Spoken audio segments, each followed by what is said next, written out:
Hello दोस्तों, स्वागत है आपका आपके यूट्यूब चैनल मस्त पढ़ाई में। आइए हम लोग देखते हैं मैथ के क्वेश्चन। ठीक है, दिया गया है 42, 63, 140 का महत्तम समापवर्तक ज्ञात कीजिए।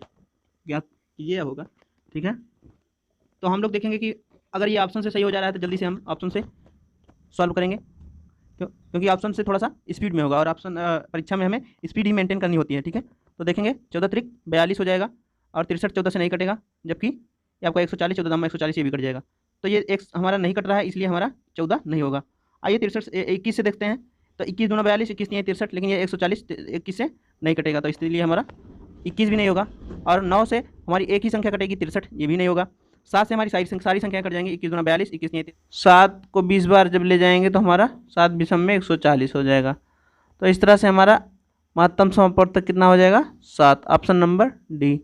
आगे चलते हैं नेक्स्ट क्वेश्चन पे। दिया गया है वेतन में कितने प्रतिशत की कटौती की जाए कि वह वेतन में की गई 20% की वृद्धि समाप्त हो जाए। 20% की वृद्धि की गई तो पहले 100 था, अब कितना हो गया 120। अब 20% की वृद्धि की गई तो कटौती हम 20% की करेंगे। अब 20 120 का कितना परसेंट है यही निकाल लेंगे। 20 से 0 से 0 कट गया, 2 छंग 12, 6 से काटेंगे 6 एकन्नम 6 और 6 4 10, 6 6 छवा का 36, 16 आ गया और इधर बच गया 36 और 4 40, 4 बच गया ऊपर और नीचे बच गया 6, 2 दूनी 4, 2 तिहाई 6, 16 सही 2/3% की कटौती की जाए। ठीक है, आगे चलते हैं नेक्स्ट क्वेश्चन पे। दिया गया है 3 और अगली दो अभाज्य संख्याओं से विभाज्य लघुत्तम पूर्णांक है। 3 हो गया, आगे दो संख्याएं जो है अभाज्य संख्याएं कौन कौन सी हैं 5 और 7। तो ये अभाज्य संख्याएं इसलिए हम इसको आपस में ही गुणा कर देंगे, किसी से जब नहीं कटेंगी तो 3 हम आपस में ही इसको मल्टीप्लाई कर लेंगे। तो 3 पचे 15 सत्ते 105, हमारा जो हो जाएगा ऑप्शन नंबर डी। ठीक है, आगे चलते हैं नेक्स्ट क्वेश्चन पे। दिया गया है दो संकेंद्र वृत्तों जिनकी परिधियां 88 सेंटीमीटर। तो पाई आर 2 पाई आर बराबर 88 और एक दूसरे वृत्त की जो है इसको हम R1 मान लेंगे और इसको 2 पाई R2 मान लेंगे। ठीक है, 2 पाई R2 बराबर 132। इसकी त्रिज्या निकालेंगे तो हो जाएगा R1 बराबर 88 गुणे ये पाई का 22/7, 7 ऊपर चला जाएगा, नीचे हो जाएगा 22 और ये हो जाएगा 2 नीचे, तो हो जाएगा 1/2। तो 2 से काटेंगे तो 44 हो जाएगा और 22 दूना 44, 7 दूनी 14। R1 बराबर कितना हो जाएगा, R1 बराबर 14। ठीक है, और R2 बराबर हो जाएगा R2 बराबर 132 गुणे आगे देखते हैं हम 2R2 बराबर 132। तो R2 बराबर क्या हो जाएगा 132 गुणे 7/22 गुणे 1/2। तो 22 छक्का 132, 20 छक्का 120, 6 दूनी 12, 2 छंग 12, तो हो जाएगा 2 तिहाई 6, तो 3 सत्ते 21 आ जाएगा। R2 बराबर 21 आ जाएगा। ठीक है, R1 बराबर 14 और R2 बराबर 21। आइए हम दोनों का एक ही कह रहा है, एक ही वृत्त के दो, एक ही केंद्र के दो वृत्त हैं। ठीक है, तो हम छोटे वृत्त को बड़े वृत्त से घटा देंगे तो हमारा ये वलय निकल जाएगा। ठीक है, वलय का क्षेत्रफल तो पूछ रहा है, तो आगे देखेंगे हम लोग बड़े वृत्त का क्षेत्रफल क्या हो जाएगा, पाई R2 square minus pi R1 square. तो ठीक है, पाई हम कॉमन ले लेंगे, R2 square minus R1 square एक ये हो जाएगा। तो हम देखेंगे ये किसका सूत्र है, A square minus B square का। तो ठीक है, तो हम क्या कर लेंगे, पाई R2 स्क्वायर की जगह पे 21 का 21 माइनस 21 प्लस 14 एक ब्रैकेट में और 21 माइनस 14 एक ब्रैकेट में, तो 22/7, 21 प्लस 14 की जगह पे हम लिख देंगे 35 गुणे और 21 माइनस 14 की जगह पर लिख देंगे 7, 7 से 7 कैंसिल, 22 पंचे 110 के 0, और 22 तिहाई 66, और 66 और 11 कितना हो जाएगा 77। ठीक है, तो इस तरह से हमारा आंसर कितना आ गया 770 सेंटीमीटर स्क्वायर। आगे चलते हैं नेक्स्ट क्वेश्चन पे।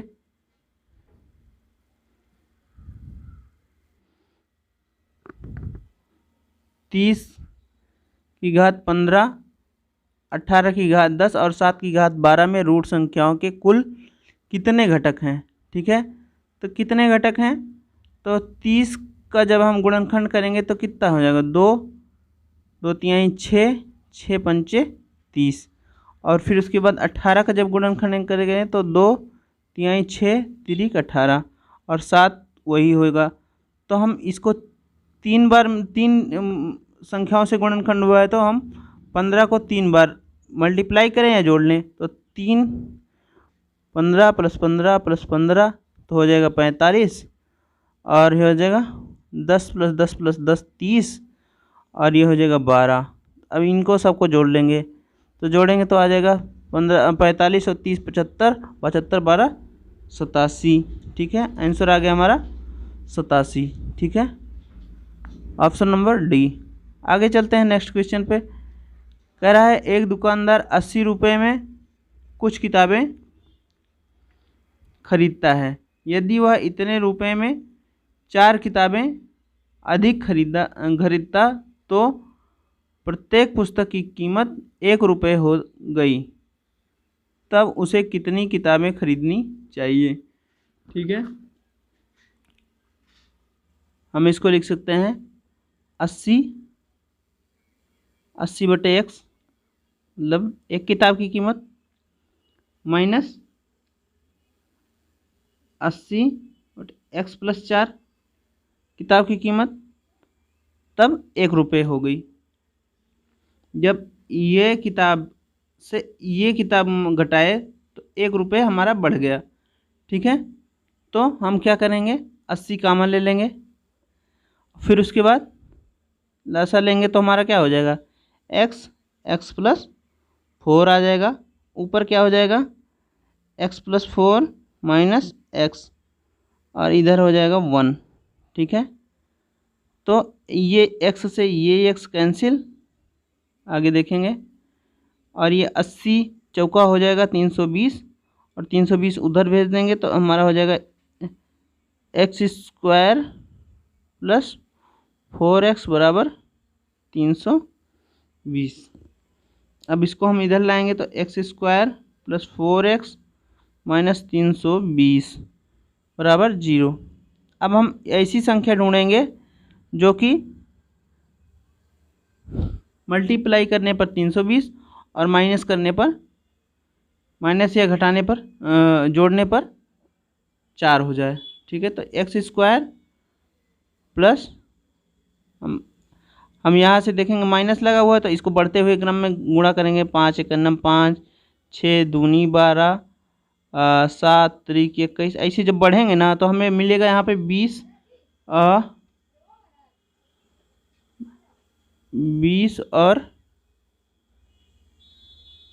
20x हो जाएगा -16x। ठीक है, -320 = 0। ठीक है, अब हम यहाँ पे x कॉमन ले लेंगे, x + 20 एक ब्रैकेट में -16 एक ब्रैकेट में, -16 कॉमन लेंगे तो x + 20 हो जाएगा यहाँ पे बराबर 0। आइए हम लोग देखते हैं, दिए गए हैं एक दुकानदार 80 रुपये में कुछ किताबें खरीदता है, यदि वह इतने ही रुपये में 4 किताबें और अधिक खरीदता तो पुस्तक की कीमत 1 रुपये कम हो जाती है। ठीक है, उसे कितनी किताबें खरीदनी चाहिए। ठीक है, तो माना x किताबें खरीदनी चाहिए, एक किताब की कीमत क्या हो जाएगी 80/x। ठीक है भाई, पूरी किताब की कीमत 80 है तो एक किताब की कीमत 80/x। अगर वो एक 4 किताब और अधिक खरीदता x+4, तब उसकी पूरी किताब की कीमत 1 रुपये, दोनों में से माइनस करेंगे तो हमारा 1 बच जाएगा। ठीक है, अब हम इसको सॉल्व कर लेंगे। 80 हमारा कॉमन ले लेंगे, इधर बचेगा, एलसीएम लेंगे x+4 और ये हो जाएगा x+4 माइनस x, इधर बराबर 1, x से x गायब, 8 चौक 32, 320 हो जाएगा, और ये x² प्लस 4x तो हो जाएगा कितना, x² प्लस 4x बराबर 320। ठीक है, x² प्लस 4x माइनस 320 बराबर 0। हमारा x² प्लस 4x माइनस 320 बराबर 0 हो जाएगा। ठीक है, अब हम ये हमारा बन गया द्विघात समीकरण। ठीक है, अब यहाँ पे माइनस है, हम प्लस की ओर मल्टीप्लाई करेंगे तो हमारा अगर आप ऐसे ढूंढ लेते हैं तो ढूंढ ले, नहीं तो ऐसे आगे बढ़ते जाएंगे तो आपको मिल जाएगा। 6 दूनी 12, 7 तरीक 21, ऐसे जब यहाँ से जाएंगे 20 तक जाना पड़ेगा आपको। ठीक है, x² plus 20x minus 16x। अब देखिए यहाँ पे 20 जो है प्लस में है तो हमारा 4x प्लस में आ जाएगा, माइनस 16x है, जब 20 से 16 जाएगा तो 4 बच जाएगा, 4x हो जाएगा, हमारा प्लस में बच जाएगा, फिर माइनस 320 बराबर 0 हो जाएगा। तो x कामन ले लेंगे इधर, तो x प्लस 20 एक ब्रैकेट में हो जाएगा, और माइनस 16 इधर जब कामन लेंगे तो x प्लस 20 इधर एक ब्रैकेट में हो जाएगा, बराबर 0 हो जाएगा। ठीक है, अब यहाँ पे हो गया x प्लस 20 एक ब्रैकेट में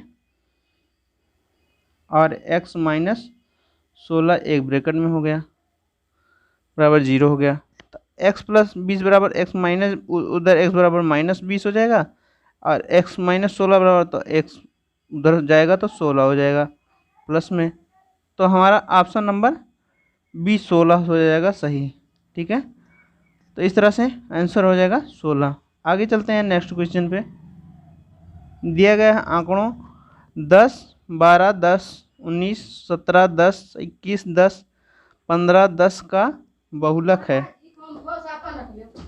जो है सबसे अधिक बार आंकड़ों में देखा, तो हम जो सबसे अधिक बार जो होता है वही हमारा बहुलक होता है। तो इस तरह से हमारा बहुलक हो जाएगा 10, जो कि ऑप्शन नंबर ए में है।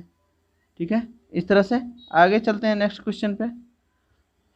दिया गया है वृत्ताकार नली के बाहरी और आंतरिक व्यास क्रमशः 12 सेंटीमीटर और 10 सेंटीमीटर है। यदि लंबाई 16 सेंटीमीटर हो तो कुल पृष्ठीय क्षेत्रफल वर्ग सेंटीमीटर में कितना है। ठीक है, आपको पृष्ठीय क्षेत्रफल बताना है, तो हमारा सबसे पहले हम त्रिज्या निकालेंगे। तो 2r बराबर पहले दिया गया है 2r, इसको हम कैपिटल मान लेंगे। ठीक है, r ये वाला मान लेंगे। कैपिटल R बराबर दिया गया है 12, तो हमारा व्यास जो है 2r बराबर 12 दिया गया है, तो r बराबर हो जाएगा 6, और इधर दिया गया है r बराबर 10, तो हो जाएगा हमारा 2r बराबर 10, तो r बराबर हो जाएगा 5, और 6 5 हमारी दो चीज़ ज्यादा हो गई, लंबाई हो गई 16। अब हम सूत्र लगा देंगे, तो हमारा फार्मूला होता है 2 पाई r प्लस r और r प्लस लंबाई हो गई माइनस स्मॉल r। तो ठीक है, 2r हो गया, और इधर 6 5 11 हो गया, ये जब हम जोड़ेंगे तो 6 5 11 हो गया, और इधर हो गया 6 में से 5 गया, नहीं 16, और 6 क्या हो गया 22, 22 माइनस 5 क्या हो गया 17, 22 माइनस 5 17, तो 17 एक नम 17 के 7 हासिलाएँ 1, 17 एक नम 17 एक 18, 187 ये हो गया, 187 दूना कितना हो गया, 187 का जब डबल करेंगे तो कितना हो जाएगा, 187 गुणे 2 कितना हो, 2 सत्ते 14 के 4 हासिल है 1, 2 अठे 16, 16 एक 17, 2 का नाम 2 एक 3, 374 हो जाएगा हमारा, 374 पाई आंसर आ गया। ठीक है, तो इस तरह से ऑप्शन नंबर बी सही हो जाएगा। आगे चलते हैं नेक्स्ट क्वेश्चन में। ये हमारा इस पे आधारित दिया गया है, डायग्राम पे आधारित सवाल दिए गए हैं। आगे हम पढ़ेंगे इसको। नीचे दिया गया पाई चार्ट वर्ष 2011 में एक परिवार द्वारा विभिन्न मदों पर व्यय की गई धनराशि तथा बचत को प्रदर्शित करता है। पाई चार्ट का अध्ययन कीजिए तथा इस पर आधारित प्रश्नों का उत्तर दीजिए। वर्ष 2020 में एक परिवार द्वारा विभिन्न मदों पर व्यय की गई धनराशि तथा बचत की प्रतिशतता जो है दी गई है आपको। ठीक है, ये आपका दिया गया है, आप इसको पढ़ के आगे इसी पे आधारित क्वेश्चन दिए गए हैं। आगे हम देखते हैं। यदि वर्ष 2020 में परिवार की कुल आय 1.5 लाख रही हो तो आवास और परिवहन पर व्यय किए गए व्यय का अंतर ज्ञात कीजिए। अंतर क्या होगा, तो आइए हम देखते हैं आवास और परिवहन पे कितने प्रतिशत का व्यय किया गया। आवास पे 15% और परिवहन पे 5%, इनका अंतर निकालेंगे तो हो जाएगा 15 माइनस 5 बराबर 10%। अब हम 1.5 लाख का 10% जब निकालेंगे तो कितना आ जाएगा, 1.5 लाख का 10%, 00 से 00 कैंसिल, हमारा हो जाएगा ये एक 0 जुड़ जाएगा तो हो जाएगा 15,000। तो ठीक है, आगे आइए हम आंसर में देखते हैं। ऑप्शन नंबर ए सही हो जाएगा। ठीक है, चलते हैं अगले क्वेश्चन पे। दिया गया है परिवार द्वारा किए किस मद पर भोजन के अतिरिक्त सर्वाधिक व्यय किया गया। भोजन के अतिरिक्त, भोजन के बाद सबसे अधिक व्यय किस मद में किया गया, आइए देखते हैं। भोजन पे किया गया मद है 23। ठीक है, उसके बाद हमारा अन्य पे जो है सबसे ज़्यादा व्यय किया गया जो कि 20% है। ठीक है, आइए यहाँ पे देखते हैं। दिया गया है अन्य जो कि हमारा सी नंबर ऑप्शन में। ठीक है, ऑप्शन नंबर सी हो जाएगा। आगे चलते हैं नेक्स्ट क्वेश्चन पे। दिया गया है परिवार की बचत किस मद पर किए गए व्यय के बराबर रही। बचत किस मद पर किए गए व्यय के बराबर रही। परिवार की बचत जो है किस मद पर किए गए व्यय के बराबर रही। बचत है 15% और वस्त्र और आवास पर 15% दिया गया है। तो आइए हम देखते हैं, यहाँ पे दोनों दिए गए हैं, वस्त्र और आवास पर, जो कि कहाँ पे दिया गया, वस्त्र और आवास। तो इसमें हमारा भोजन के अतिरिक्त हो गया। ये किस मद पर किए गए व्यय के बराबर रही।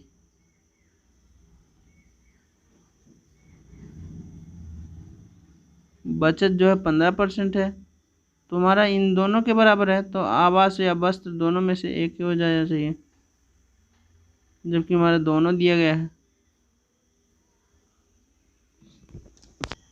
तो इसमें हम चाहे आवास लगा देंगे चाहे वस्त्र लगा देंगे, दोनों में से एक लगा देंगे। ठीक है, या कहीं दोनों दिया गया हो तो दोनों वैसे देना चाहिए इसको, दोनों, तो हमारा दोनों सही हो जाएगा।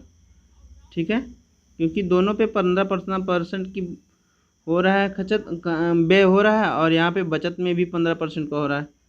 तो दिया गया कौन बराबर है, तो ये हमारा ये दोनों भी बराबर हैं, तो हमारा इस तरह से दोनों हो जाएगा। ऑप्शन नंबर एक और ऑप्शन देना चाहिए इसको, दोनों। ठीक है, यहाँ पे दोनों होगा जहाँ में, वो सही हो जाएगा, आवास और वस्त्र। आगे चलते हैं नेक्स्ट क्वेश्चन पे।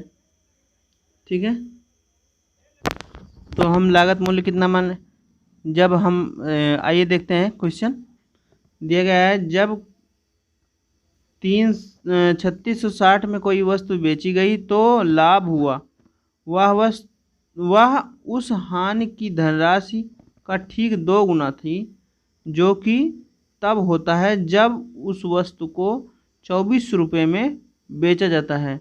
वस्तु का खरीद मूल्य क्या था? तो हम वस्तु का खरीद मूल्य में क्या मान लेंगे? एक्स मान लेंगे।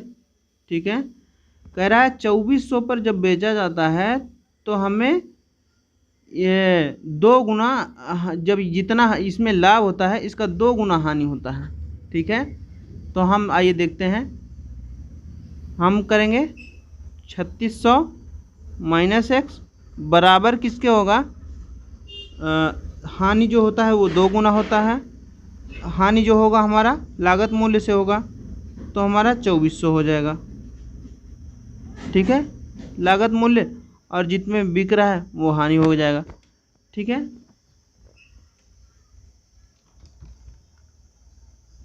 अब हम देखेंगे 3600 माइनस एक्स बराबर 2x माइनस 4800। ठीक है, अब इधर आएगा तो 3x हो जाएगा और ये हो जाएगा 0। 3600 नहीं है, 3660 है, सॉरी 3660। तो हो जाएगा 0 और 6 और 6 14 के 4 हासिल है 1 और 4 3 7 1 8, 8460। 3x बराबर 8460। अब आइए x बराबर हम निकालेंगे। x बराबर क्या हो जाएगा? 8460 बटे 3। तो 3 को काटेंगे तो हम क्या हो जाएगा? 3 दूनी 6, 3 अठे 24। ठीक है, और 3 दूनी 6। ठीक है, तो ये हो जाएगा 2820। आपका खरीद मूल्य क्या हो जाएगा या लागत मूल्य? 2820। ठीक है, आगे चलते हैं नेक्स्ट क्वेश्चन पे। दिया गया है यदि m और n दो पूर्ण संख्याएं ऐसी हैं कि m बराबर n स्क्वायर माइनस n हो, तो निम्नलिखित में से कौन सा है जिसके, यहाँ पे दिया गया है m बराबर n स्क्वायर माइनस n, और तो ये किससे, तो ये किससे विभाज्य होगा। ठीक है, यहाँ पे ऑप्शन दिए गए हैं, तो हम n की जगह पे क्या रखें? मान लेंगे n की जगह पर हम मान लेते हैं 3, क्योंकि 2 मानेंगे तो फिर हमारा m बराबर 2 आ जाएगा। ठीक है, तो हम इसको फिर हमारा यहाँ पे 0 आ जाएगा, तो हमारा सारी संख्याएं फिर नहीं समझ में आएगा। फिर हम आगे एक बढ़ के मानते हैं 3।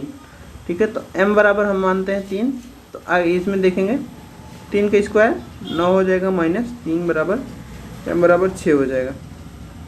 ठीक है, तो अब इसको हम इसमें रखते हैं m बराबर 6, तो 6 6 का 36 माइनस 6 दूनी 12। ठीक है, बराबर 24 हो जाएगा। तो जो होगा, अब हमारा जो ये 24 है ये 24 से हमेशा विभाज्य होगा। ठीक है, तो ऑप्शन नंबर सी सही हो जाएगा। इस तरह से हम देखेंगे, इसमें ऑप्शन नंबर सी सही हो जाए। आगे चलते हैं, आइए देखते हैं। दिया गया है 3 धावक ए बी सी एक वृत्ताकार मार्ग पर एक ही बिंदु ए बी सी एक वृत्ताकार मार्ग पर एक ही बिंदु से एक ही समय पर तथा एक ही दिशा में दौड़ना आरंभ करते हैं तथा एक चक्कर लगाने में क्रमशः 42 सेकंड, 56 सेकंड और 28 सेकंड का समय लेते हैं। कितने समय बाद वे तीनों एक साथ प्रारंभिक बिंदु पर होंगे? ठीक है, तो दिया गया है कितने समय बाद वो एक साथ प्रारंभिक बिंदु पर होंगे। तो हम लोग क्या करेंगे, इसका एलसीएम निकाल लेंगे। ठीक है, 42, 56 और 28 का, तो हमें पता चल जाएगा कि वो 28। ठीक है, अब ये देखेंगे तो हमारा ये 7 से पहले हम 7 से ही काट देंगे। 7 छंग 42, 7 8 56 और 7 चौक 28। फिर उसके बाद हम देखेंगे 2 से कटने वाली है। 2 3 6, 2 चौके 8 और 2 दूनी 4। तो अब देखेंगे हम ये, इसको हटा देंगे। ये जो संख्या है, ये संख्या, क्योंकि ये जो है इसमें निहित है, 4 में निहित है 2, तो हमें ऐसे मल्टीप्लाई करें। 2 3 6 और नहीं 4 3 12, दूनी 24 और 24 सत्ते 24 और मल्टीप्लाई 7, 7 चौक 28 की 8 और 7 दूनी 14 2 16, 168। 168 सेकंड बाद वो तीनों एक प्रारंभिक बिंदु पर मिलेंगे एक साथ। ठीक है, तो हमारा ऑप्शन नंबर डी सही हो जाएगा। ठीक है, आगे चलते हैं नेक्स्ट क्वेश्चन पे। दिया गया है 14 सेंटीमीटर भुजा वाले वर्ग के भीतर बनाए जा सकने वाले सबसे बड़े वृत्त का क्षेत्रफल क्या होगा। 14 सेंटीमीटर भुजा वाले, तो देखेंगे हम 14 सेंटीमीटर भुजा का वर्ग जब बनेगा, कह रहा है इसके भीतर, तो 14 सेंटीमीटर के भीतर मतलब ये हमारी व्यास हो गया। 14 सेंटीमीटर के अंदर जो बनेगा उसका व्यास क्या हो जाएगा, 14 ही ये व्यास हो जाएगा 14। ठीक है, तो 14 व्यास हो जाएगा तो 7 सेंटीमीटर हमारा त्रिज्या हो जाएगा। तो वृत्त का क्षेत्रफल क्या हो जाएगा, पाई आर स्क्वायर। 7 आर बराबर हो जाएगा 7, आर बराबर 7। ठीक है, तो हो जाएगा 7 दूनी 14 के 4, 7 दूनी 14 1 15, 154 वर्ग सेंटीमीटर हो जाएगा हमारा आंसर। ठीक है, तो आप ये किसी वृत्त की परिधि क्या है, परिधि 4 गुना कर दी जाए। ठीक है, पहली परिधि है हमारा 1, अब कर दिया जाए 4। ठीक है, तो क्षेत्रफल कितने गुना हो जाएगा। तो ठीक है, आइए देखते हैं। मान लिए परिधि पहले क्या है, पहले हमारी त्रिज्या क्या थी, पाई r1। ठीक है, बटे पाई r2। पहले हमारी त्रिज्या थी 1, अब हो गई है 4। ठीक है, तो हमारा इससे ये कैंसिल, r1 अनुपाते r2 बराबर आ गया हमारा 1 और 4। ठीक है, अब आइए हम क्षेत्रफल में अनुपात देखते हैं। पाई r1 स्क्वायर अपन पाई r2 स्क्वायर बराबर क्या हो जाएगा 1। इधर पाई से पाई कैंसिल हो जाएगा, तो r1 बराबर क्या है 1 का स्क्वायर और r2 बराबर क्या है 16 के 4 का स्क्वायर। तो 4 का स्क्वायर हो जाएगा 16, 1 का स्क्वायर हो जाएगा 1 और 16। तो पहले हमारी परिधि थी 1, तो 1 का स्क्वायर हुआ तो 1 हो गया, अब हो गया 16। ठीक है, तो हमारा कितना गुना का वृद्धि हुई, 16 गुना का वृद्धि हुई। ठीक है, ऑप्शन नंबर ए सही हो जाएगा। आगे चलते हैं नेक्स्ट क्वेश्चन पे। एक परीक्षा में 100 प्रश्नों को हल करने के लिए एक विद्यार्थी को मिले, एक परीक्षा में 100 प्रश्न हल करने के लिए एक विद्यार्थी को मिले तथा प्रत्येक सही प्रश्न के लिए 1 अंक, परंतु गलत उत्तर देने के लिए 1/3 अंक काट लिया जाता है। अगर वह विद्यार्थी सही प्रश्नों को हल करने के बाद 56 अंक प्राप्त कर सका तो उसने सही प्रश्न हल किए, कितने सही प्रश्न हल किए आपको बताना है। ठीक है, आइए हम देखते हैं। माना उसने सही प्रश्न कितने हल किए, x। ठीक है, तो गलत कितने हल किए, 100 - x। ठीक है, अब आइए देखते हैं। सही प्रश्नों के लिए उसको कितना दिया गया 1, जबकि गलत प्रश्नों के लिए उसका कितना काट लिया गया 1/3। तो हो जाएगा 100 - x बराबर उसने कितना अंक प्राप्त किया, 56 अंक प्राप्त किया। अब इसी को हम सॉल्व कर लेंगे, यही हमारा आंसर हो जाएगा। आसान है, तो हमारा हो जाएगा x। ठीक है, एक्स माइनस 1/3 कितना था 100 में से 100 माइनस एक्स बराबर 56। एक से गुणा किए तो एक्स ही हो गया। ठीक है, अब इसको हम एलसीएम ले लेंगे। 3 एलसीएम हो गया 3, इधर हो गया 3x माइनस इधर हो गया 100 माइनस एक्स और इधर हो गया 56, तो इधर हो गया 3x माइनस 100 माइनस एक्स बराबर 3 छंग 18 के 8 और 3 पचे 15 1 16। ठीक है, अब आइए देखते हैं। 3x में से एक गया, एक x गया तो कितना बचा 2x और ये उधर जाएगा तो कितना हो जाएगा 100 है, 168 इधर है तो 268 हो जाएगा। अब 2 से काट दो, 2 एक नम 2 और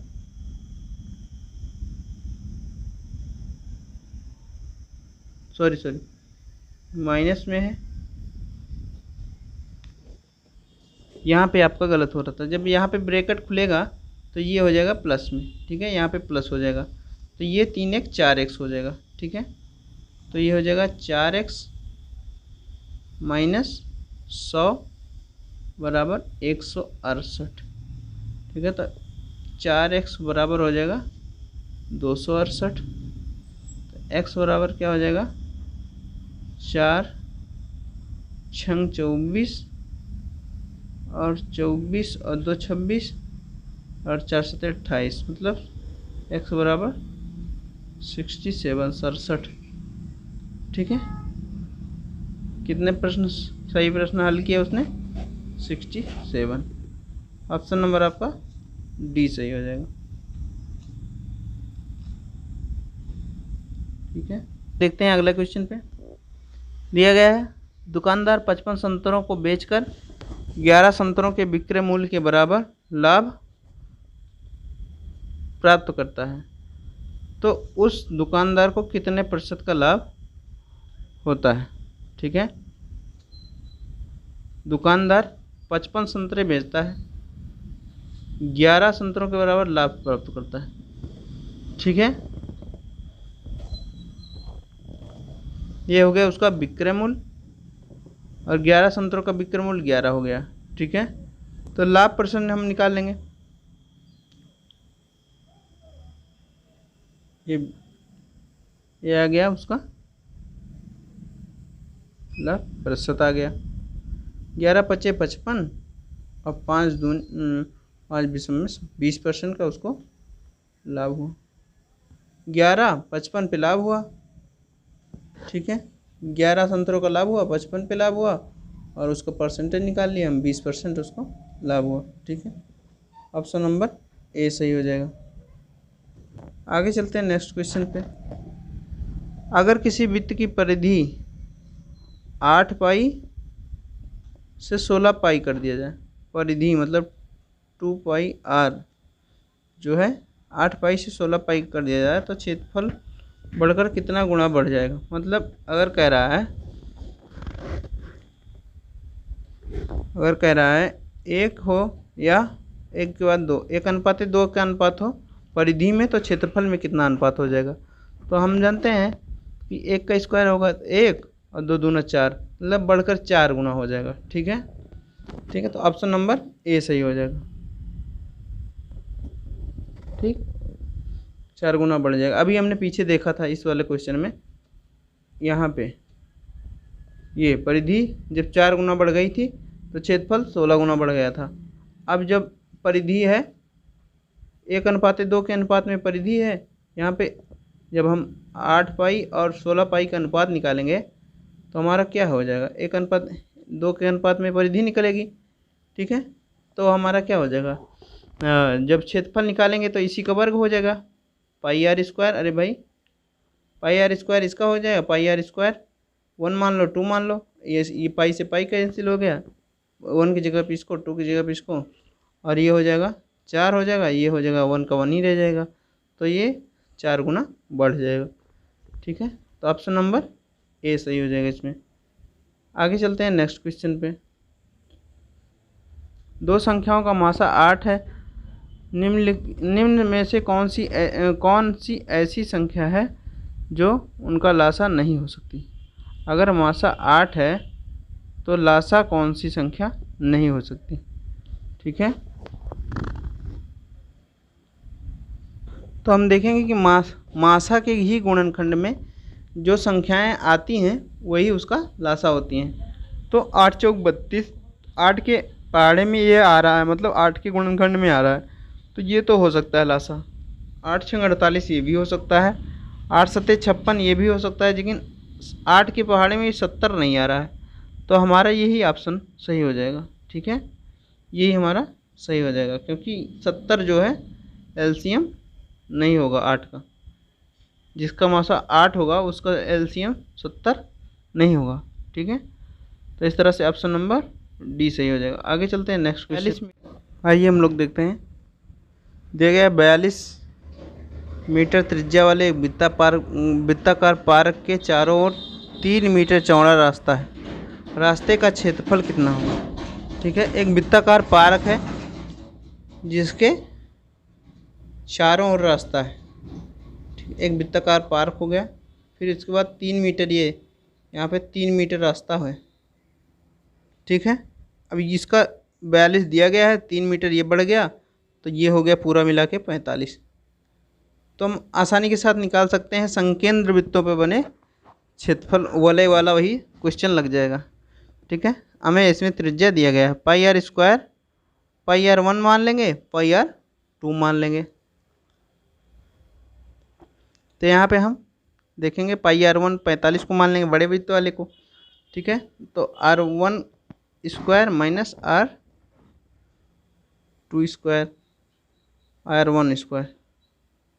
तो हम यहाँ पे r1 की जगह पे हम 45 रख देंगे, 45 माइनस 42 स्क्वायर में, और यहाँ पे 45 माइनस 42 एक ब्रैकेट में, और 45 यहाँ पे प्लस कर देंगे, 45 प्लस और 45 माइनस 42 एक ब्रैकेट। ठीक है, आगे जब इसको करेंगे तो यह हो जाएगा 87 मल्टीप्लाई 3, और यहाँ पे पाई से मल्टीप्लाई हो जाएगा। अब इसको हम आगे सॉल्व करेंगे, देखेंगे। दिया गया है 87 गुणे 3 गुणे 22/7, क्योंकि यहाँ पे ऑप्शन में सभी सॉल्व करके दिया गया है, तो इसको सॉल्व तो करना पड़ेगा। तो आइए हम लोग इसको देखते हैं। पहले सबको मल्टीप्लाई कर लेंगे, बाद में सबसे फिर 7 से हम डिवाइड कर देंगे। तो आइए देखते हैं। 87 गुणे 3 कितना होगा। 3 सत्ते 21, 3 8 24 और 2 26, 261 आ गया। 22 से मल्टीप्लाई करेंगे तो कितना आ जाएगा।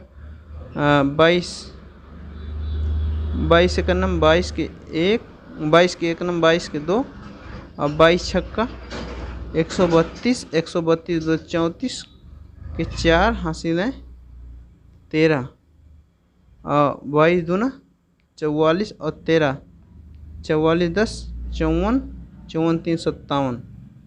ठीक है, 5742 आ जाएगा, 5742 आ जाएगा, 5742/7, 7 8 56। ठीक है, 1/7 दूनी 14, कितना बचा 7 दूनी 14। फिर उसके बाद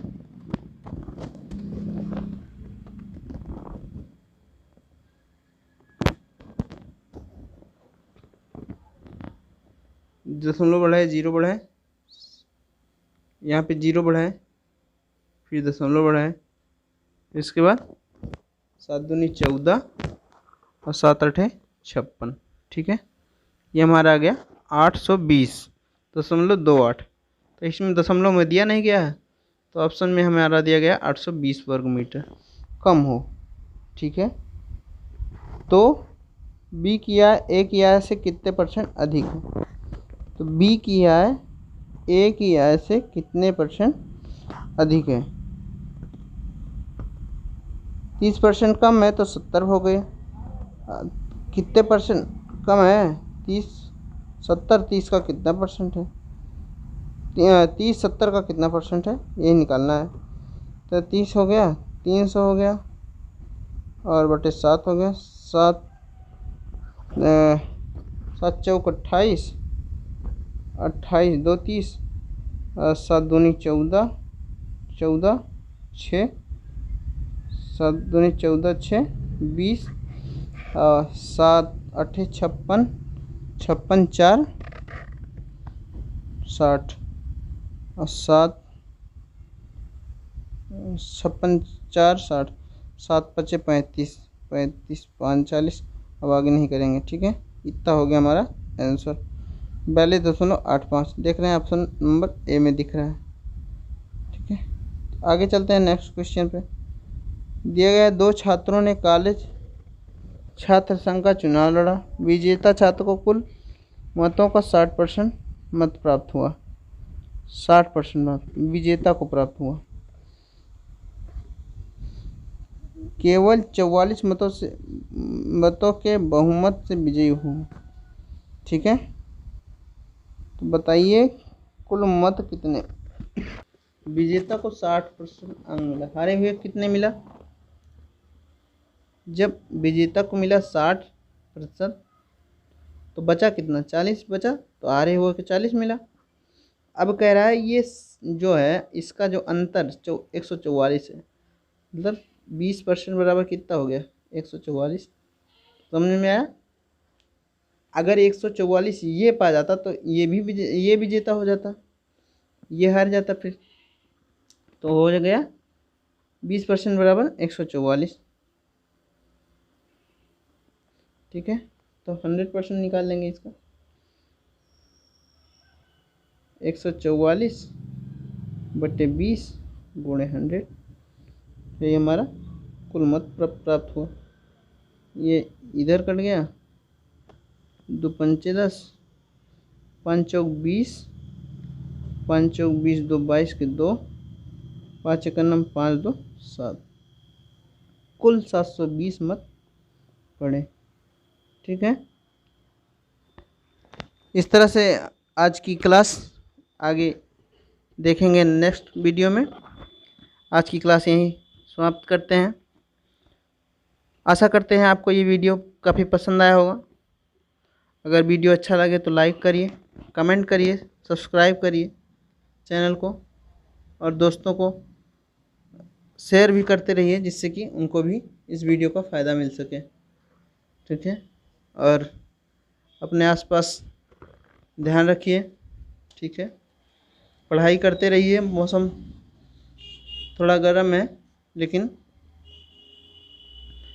पढ़ाई की गति को अपने तेज कर दीजिए क्योंकि परीक्षा बहुत नज़दीक है, ठीक है। सारी परीक्षाएं होने वाली हैं जो बची हुई हैं, और आगे भी नई नई वैकेंसियां आपके सामने आने वाली हैं। तो आशा करते हैं, इसी आशा के साथ अपनी वाणी को विराम देते हैं। पढ़ाई करते रहिए, वैकेंसी जब भी आएगी आपका सिलेक्शन अवश्य होगा। तो धन्यवाद।